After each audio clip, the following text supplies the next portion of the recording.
নমস্কার, আমি ডক্টর বোধিসত্ত্ব খান চলে এসেছি সহজ শেয়ার বাজারের আরেকটি নতুন এপিসোড নিয়ে। প্রিয় বন্ধুরা, আশা করি সবাই ভালো আছেন এবং সুস্থ আছেন। সবাইকে আজকে দোল পূর্ণিমার শুভেচ্ছা জানাচ্ছি। সবাই ভালো থাকুন এবং আনন্দে থাকুন। কিন্তু পশ্চিম এশিয়া আমাদের শান্তিতে থাকতে দিচ্ছে না। যুদ্ধের যা পরিস্থিতি সেটা ক্রমশ জটিল হচ্ছে, ছড়িয়ে পড়ছে এবং কেবল যে পশ্চিম এশিয়াতেই এই যুদ্ধ সীমাবদ্ধ থাকতে চলেছে এমনটি নয়। ইরান সরাসরি আক্রমণ করেছিল 8টি দেশকে, বিভিন্ন মধ্যপ্রাচ্যের দেশকে। ইরানের সাহায্যের হিজবুল্লাহ যে গোষ্ঠী রয়েছে লেবাননে বা সিরিয়াতে, তারা মিসাইল আক্রমণ শুরু করেছে সাইপ্রাসের মতন একটি ছোট দ্বীপ যেটা টার্কি এবং গ্রিসের কাছাকাছি অবস্থিত সেই ছোট্ট দেশটির ওপর। এবং সাইপ্রাস এমন একটি দেশ যেটা বলা যেতে পারে লিটারালি 3 ভাগে বিভক্ত। একটি অংশ সেটা টার্কি জোর করে দখল করেছিল একসময়, একটি অংশ যেটার ওপর দখল রয়েছে গ্রিক ভাষাভাষীর মানুষজন, এবং আরেকটি খুবই ক্ষুদ্র অংশ যেটাকে বলা হয় ব্রিটিশ ওভারসিজ অ্যাসেট। এবার হেজবুল্লাহ গোষ্ঠী যে মিসাইলটি ছুড়েছে সেটা উদ্দেশ্য হলো যাতে এই ব্রিটিশ ওভারসিজ অ্যাসেটে যে ব্রিটিশ বেস রয়েছে সেটাকে আঘাত করা। একদিকে সাইপ্রাস নতুনভাবে আক্রান্ত হলো, লেবানন এবং সিরিয়া থেকে হেজবুল্লাহ গোষ্ঠী তারা ইসরায়েলকে আক্রমণ করা শুরু করলো, এবং অন্যদিকে ফ্রান্স, জার্মানির মতন দেশগুলো বলে দিল এবং ইউনাইটেড কিংডম যে তারা পরিস্থিতি বুঝে তারা এই যুদ্ধে অংশগ্রহণ করতে পারে। ইরান তারা কিন্তু ক্রমাগত রিট্যালিয়েট করে যাচ্ছে। তাদের দমে যাবার এই মুহূর্তে কোনো ধরনের কিন্তু আমরা সম্ভাবনা দেখতে পাচ্ছি না। নতুন করে আঘাতপ্রাপ্ত হয়েছে রিয়াদ, আবুধাবি এবং দুবাই। স্ট্রেট অফ হরমুজ সম্পূর্ণভাবে বিপর্যস্ত হয়ে রয়েছে, এবং স্ট্রেট অফ হরমুজ বন্ধ হওয়ার ফলে কেবলমাত্র কি তেল মারাত্মকভাবে ক্ষতিগ্রস্ত হয়েছে, অর্থাৎ তেলের সাপ্লাই তো পুরোপুরি বন্ধ হয়েই গিয়েছে বিগত মোটামুটি 48 ঘন্টা ধরে, এবং তার সরাসরি এফেক্ট পড়েছে এই ক্রুড অয়েলের উপর। বিভিন্ন ধরনের ক্রুড অয়েল তো রয়েছে যেটা ট্রেডেড হয়, এর মধ্যে ক্রুড অয়েল $74 উপর ট্রেড করছে। রিসেন্ট এটা ট্রেডিং ইকোনমিক 4.5% উত্থান আজকের। ব্রেন্ট ক্রুড $81 উপর ছাড়িয়ে গেছে, সেটাও প্রায় 4.5% উপর উত্থান। প্রাকৃতিক গ্যাস 5% উপর উত্থান দেখে ফেলেছে। এবং মনে রাখতে হবে, কাতার বিশ্বে যত লিকুইফাইড ন্যাচারাল গ্যাস রয়েছে তার কেবলমাত্র কাতারের একটি গ্যাস টার্মিনাল থেকে এই 20% টোটাল এলএনজি যে এক্সপোর্ট করা হয় বিশ্বজুড়ে সেটা আসে স্ট্রেট অফ হরমুজ দিয়ে। ভারতবর্ষের ক্ষেত্রে ভারতবর্ষের স্ট্র্যাটেজিক অয়েল রিজার্ভ যা রয়েছে সেটা হয়তো কয়েক সপ্তাহ চলে যাবে, কিন্তু প্রাকৃতিক গ্যাস স্টোর করা এত সহজ নয়। কাতার এর ওপর আক্রমণ হয়েছে, তাদের গ্যাস টার্মিনালের ওপর আক্রমণ হয়েছে এবং কাতার তাদের গ্যাস টার্মিনাল বন্ধ করে দিয়েছে। বিগত 30 বছরের মধ্যে কখনো এরকম হয়নি যে কাতার তাদের গ্যাস টার্মিনাল বন্ধ করে দিচ্ছে মিসাইল আক্রমণের ফলে। এই যে লিকুইফাইড ন্যাচারাল গ্যাসের যে প্রোডাকশন বন্ধ তথা এক্সপোর্ট বন্ধ হয়ে গেল, এর ফল ভুগছে বিশ্বজুড়ে বিভিন্ন দেশগুলো। তাইওয়ান বলেছে যে আমরা গ্যাস না পেলে আমরা কোল বেসড যে পাওয়ার প্ল্যান্টসগুলো রয়েছে তাকে এনকারেজ করব। চীন, যেটা বিশ্বের সবচেয়ে বেশি কয়লা প্রডিউস করে এবং কয়লা কনজিউম করে, তারাও কিন্তু এই কোল বেসড যে পাওয়ার প্ল্যান্টসগুলোকে সেগুলোকে আবার কিন্তু নতুনভাবে চালু করা শুরু করে দিয়েছে।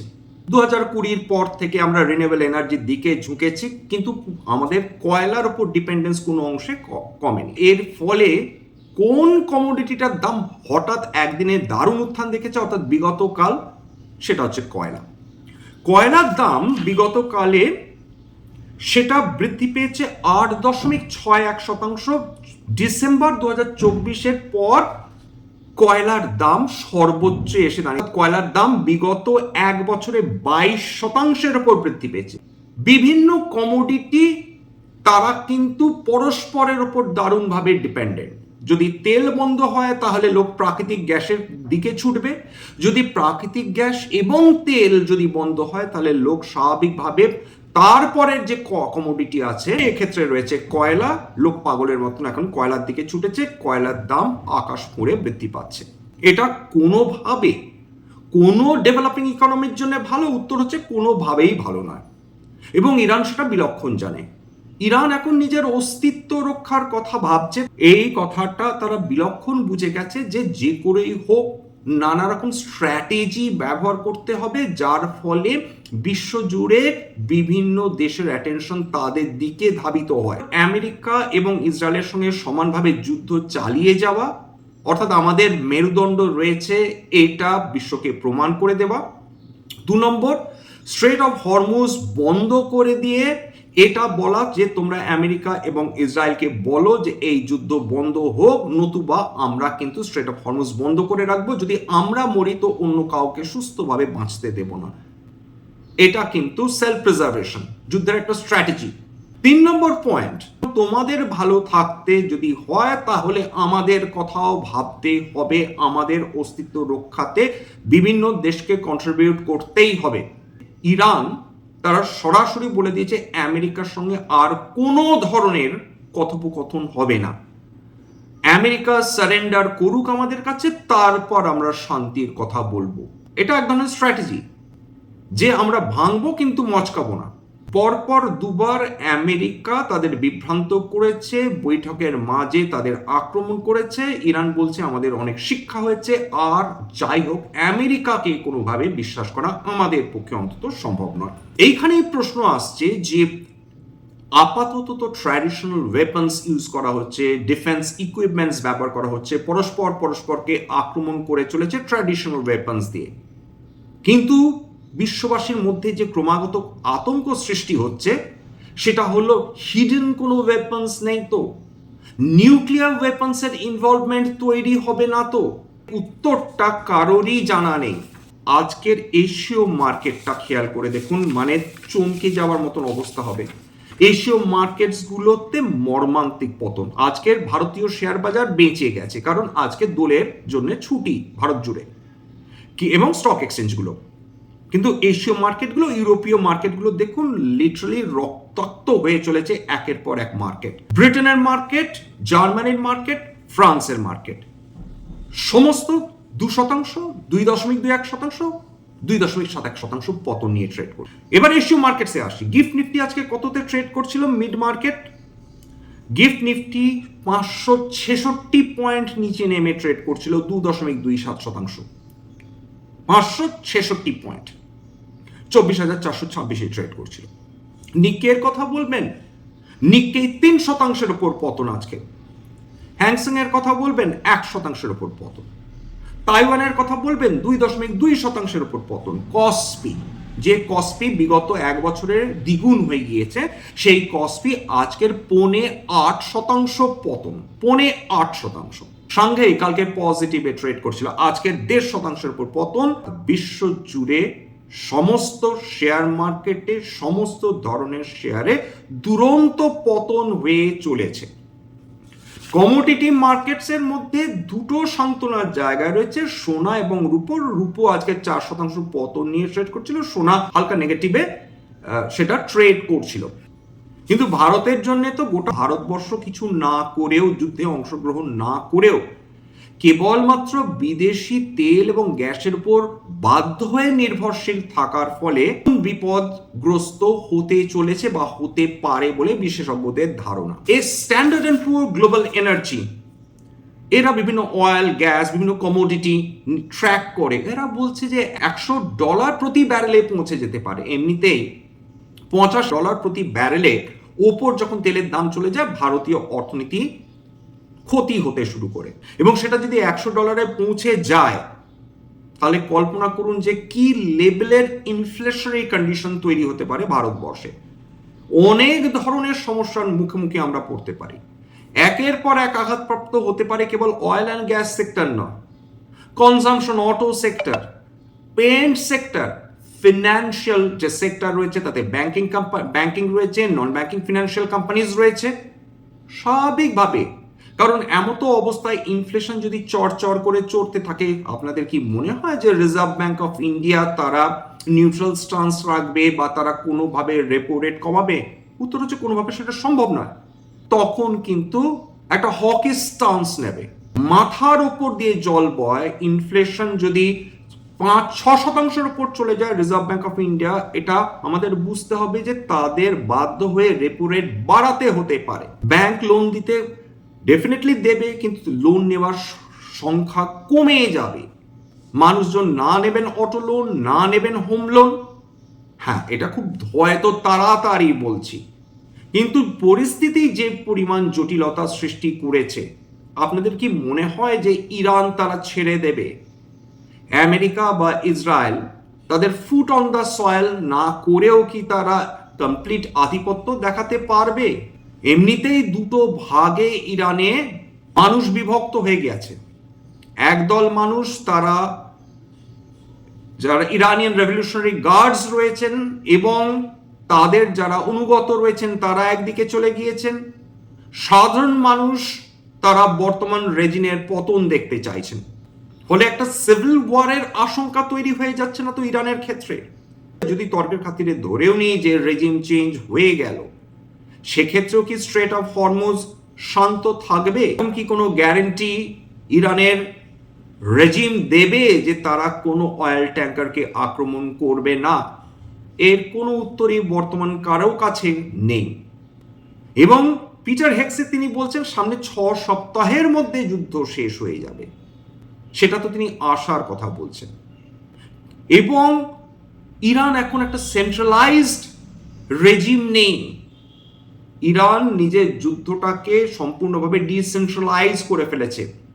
যুদ্ধ বন্ধ না হলে, আমরা যদি প্রাকৃতিক গ্যাস না পাই, যদি তেল না পাই, আমাদের অর্থনীতি এটা সহ্য করার মতন অবস্থায় থাকবে না, সেটা বলাই বাহুল্য।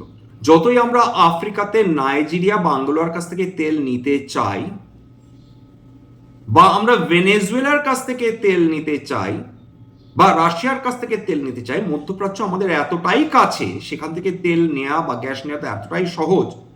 সেখানে আফ্রিকা বা ভেনেজুয়েলা বা রাশিয়ার কাছ থেকে তেল নিয়ে ভারতে আসার জন্য লিটারালি প্রায় 3 থেকে 4 সপ্তাহ লেগে যায় সমুদ্র পথে। রাইজিং অয়েল প্রাইসেসের ফলে যে সাংঘাতিক ডিসরাপশন সৃষ্টি হতে পারে একের পর এক সেক্টরে, সেটা ভাবলেই কিন্তু মানুষ আরো বেশি আতঙ্কিত হয়ে পড়ছেন। আমরা সবাই জানি যুদ্ধ শেষ হয় একদিন, আমরা সবাই জানি একটা না একটা সময় শান্তি ফিরে আসে, কিন্তু মানুষের মনে এখন এটাই প্রশ্ন, কবে এই শান্তি আসবে? কবে শেয়ার বাজার আবার তার স্বাভাবিক অবস্থায় ফিরে যাবে? এই মুহূর্তে না কোনো সাপোর্ট আছে, না কোনো রেজিস্ট্যান্স আছে। বিশ্ব বাজার যা করবে, ভারতীয় শেয়ার বাজারও সেই অনুযায়ী কাজ করবে। ইউরোপের সঙ্গে রাশিয়ার যে তেল এবং গ্যাস এর যে সম্পর্ক রয়েছে, সেটা কিন্তু একদিনের জন্য বন্ধ হয়নি। ইউরোপীয় সমস্ত দেশগুলো সমানভাবে রাশিয়ার তেল এবং গ্যাস কিনে যাচ্ছে নিজস্ব কনজাম্পশনের জন্য, কারণ তারা জানে যে রাশিয়া ছাড়া তাদের বেঁচে থাকা সম্ভব নয়। আমেরিকা কি হাই ডিসকাউন্টে তেল দেবে? উত্তর হচ্ছে ডেফিনেটলি দেবে না। সে চিন্তা করেও লাভ নেই। আমাদের একমাত্র ভরসার জায়গা যদি রাশিয়া, তারা আমাদের ডিসকাউন্টে তেল দেয়। রাশিয়ার কাছ থেকে তেল কমিয়ে দেবার পর রাশিয়া এখন যদি তারা উইন সিচুয়েশনে রয়েছে, এখন যদি তারা চায়, তার ইচ্ছে করে ভারতবর্ষকে ডিসকাউন্ট নাও দিতে পারে তাদের তেলের ওপর, এবং তার জন্য আমরা কোনো কিছুই বলতে পারবো না রাশিয়ান কর্তৃপক্ষকে। সামনের কয়েকদিন ভোলেটিলিটি বাজারে যদি বেশি হয়, সেটা কি অপ্রত্যাশিত হবে? উত্তর হচ্ছে খুব স্বাভাবিকভাবে না। মার্কেট যদি দারুণভাবে ওঠানামা করে, কোন সেক্টর যে কিভাবে আঘাতপ্রাপ্ত হবে, কোন সেক্টরের সঙ্গে অন্যান্য সেক্টরের কিরকম সম্পর্ক, সেটা যদি আমরা না জানি, তাহলে কিন্তু মারাত্মক বিপদ। এটা আমাদের বুঝতে হবে। বাজার যদি কোনো কারণে হঠাৎ করে সেখানে শর্ট কাভারিং হয়, সেক্ষেত্রে যারা শর্ট করে বসে আছেন তাদের জন্য বিপদ। আবার কোনো মানুষ তারা লং করে বসে আছেন, সেক্ষেত্রে দেখা গেল যে বাজার আরো ডুবতে শুরু করলো, তাদের ক্ষেত্রেও বিপদ। এক্ষেত্রে অপেক্ষা, ধৈর্য এবং বিশ্বাস যে দিস টু শ্যাল এন্ড, এই পরিস্থিতিরও শেষ হবে, ছাড়া এই মুহূর্তে আমাদের কোনো উপায় আছে কি? উত্তর হচ্ছে না। ধৈর্য ধরে বসে থাকা, এটা একমাত্র উপায়। অর্থনীতি মাঝে মাঝে এরকম চাবুক মারবে, এটা এক ধরনের শিক্ষা আমাদের জন্য। স্ট্যান্ডার্ড ডিসক্লেমার যে এটা কেবলমাত্র একটা এডুকেশন চ্যানেল, বাঙালি বিনিয়োগকারীদের ইনভেস্টার অ্যাওয়ারনেস বৃদ্ধির জন্য এখানে কোনো ধরনের কোনো শেয়ারের buy sell recommendation, suggestion, advice এমনকি ইনফ্লুয়েন্স করার প্রচেষ্টা নেই, বা কোনো ধরনের অ্যাসেটের ক্ষেত্রেও একই কথা প্রযোজ্য। আমার কথা শুনে যদি কোনো অ্যাসেটে বা শেয়ার্সে বাই সেল সিদ্ধান্ত নেন, ক্ষতির মুখোমুখি হতে পারেন। সুতরাং সবসময় একজন সেবি রেজিস্টার্ড ইনভেস্টমেন্ট অ্যাডভাইসারের পরামর্শ নেওয়ার চেষ্টা করবেন বা নিজের ডিউ ডিলিজেন্স করবেন, সেক্ষেত্রে আপনারা উপকৃত হলেও হতে পারেন। সবার শেষে যেটা বলি, যদি এই ধরনের এপিসোড আপনাদের ভালো লাগে, প্লিজ একটা লাইক দেবেন, প্লিজ সাবস্ক্রাইব করবেন, এবং যদি সত্যি মনে হয় আমার বাঙালি ভাই বোনদের জীবনে একটুখানি ভ্যালু অ্যাড করতে পেরেছি, প্লিজ নিজের গ্রুপে শেয়ার করে দেওয়ার চেষ্টা করবেন, যাতে বহু বাঙালি বিনিয়োগকারীর কাছে এই ধরনের এপিসোড পৌঁছে যায়। আজকের জন্য নমস্কার।